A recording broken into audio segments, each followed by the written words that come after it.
Selon Françoise Reynald et Alain Renier, le concept de représentation renvoie principalement aux conceptions des apprenants et aux modèles implicites, explicites auxquels ils se réfèrent pour comprendre un événement ou une situation.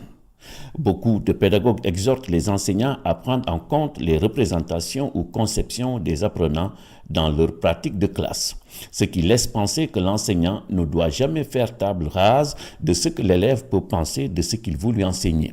La prise en compte des conceptions des élèves par l'enseignant est d'autant plus importante que le contraire risquerait, dit-on, de renforcer les représentations fausses dont la persistance constitue un obstacle à l'acquisition de savoirs nouveaux. L'attention portée aux représentations s'explique par le fait que le succès d'un apprentissage provient de la transformation des conceptions initiales de l'élève. C'est en confrontant ses propres conceptions avec des informations nouvelles qu'un apprenant s'approprie véritablement des connaissances, expliquent Georgette et Jean Passiot. Étienne Bourgeois et Jean Nizet ajoutent que la confrontation des connaissances préalables aux informations nouvelles conduit à une déstabilisation significative des premières.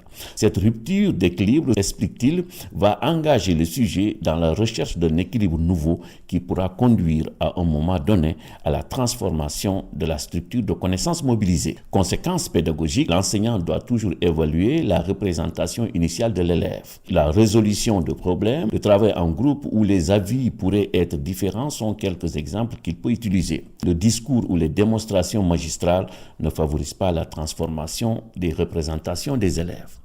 Dans son évaluation, si l'enseignant constate qu'il existe une contradiction importante entre les représentations initiales de l'élève et les savoirs qu'il souhaite enseigner, il ne doit pas aller contre. Au contraire, il doit prendre en considération ce conflit cognitif pour parvenir à la transformation souhaitée de la représentation initiale.